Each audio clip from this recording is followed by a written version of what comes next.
আসসালামু আলাইকুম, কেমন আছেন আপনারা সবাই? বৈষম্য বিরোধী ছাত্র আন্দোলনের সময় ছেলেটির বাবা মারা যায়।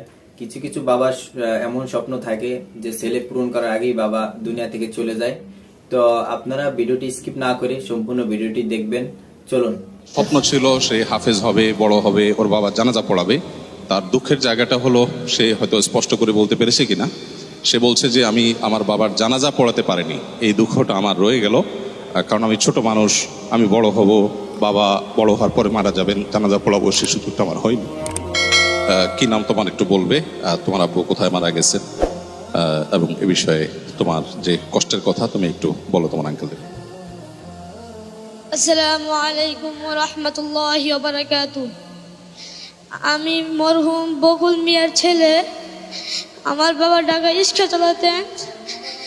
আমার বাবা উত্তর আজিমপুরে 19 তারিখে মারা যান। আমার বাবা খুব আদর করতেন, তিনি খুব আদর করতেন। আমি যখন সকালে রাস্তাঘাট আসলাম মাদ্রাসা থেকে, আমার বাবা বলতো আমার বাবা আসছে, তাকে 10টা টাকা দাও, তিনি রাস্তা খাবেন। পরে আমি 10টা টাকা রাস্তা খেয়েছি, বাসে আসি। আমার বাবা বলে, বাবা তুমি রাস্তা খেয়েছি? আমি বলছি রাস্তা খেয়েছি। বাবা বলে, তুমি সবকটা ঠিক থেকে দাও। আমি বলি আমি সবক দিয়ে এসেছি। বাবা বলে, বাবা তুমি ভালো করে বলো, আমার বংশে কোনো হাফেজ টাফেজ নাই, তার জন্য তোমাকে আমি মাদ্রাসায় ভর্তি করে দিয়েছি, তুমি আমাকে জানাজা করে দিন মাটি দিতে পারো। কিন্তু খুব দুঃখের বিষয়, আমি আমার বাবাকে জানাজা করে মাটি দিতে পারিনি। জানাজা ছিলাম কিন্তু জানাজা নামাজ পড়াইতে পারিনি। জি,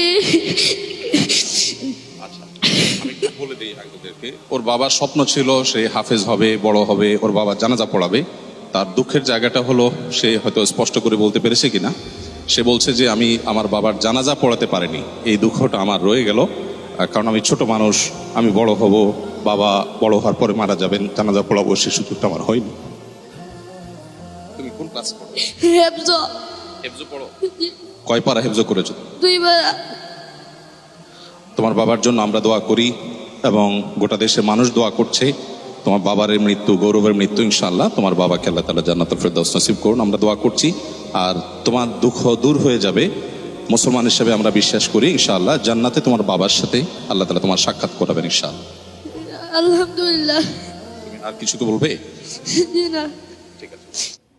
ধন্যবাদ জানাই আল সুন্নাহ ফাউন্ডেশন শায়খ আহমদুল্লাহ হুজুরকে। আপনারা তাকে সবাই চিনেন এবং আমি তাকে অনেক পছন্দ করি। সে অনেক একটা ভালো মনের মানুষ। তো সে ছেলেটিকে সহযোগিতা করেছে। আপনারা সবাই ভিডিওটি শেয়ার করে দিবেন এবং নতুন হয়ে থাকলে আমার চ্যানেল অবশ্যই সাবস্ক্রাইব করবেন। আজকের মতো এই পর্যন্তই। আল্লাহ হাফেজ।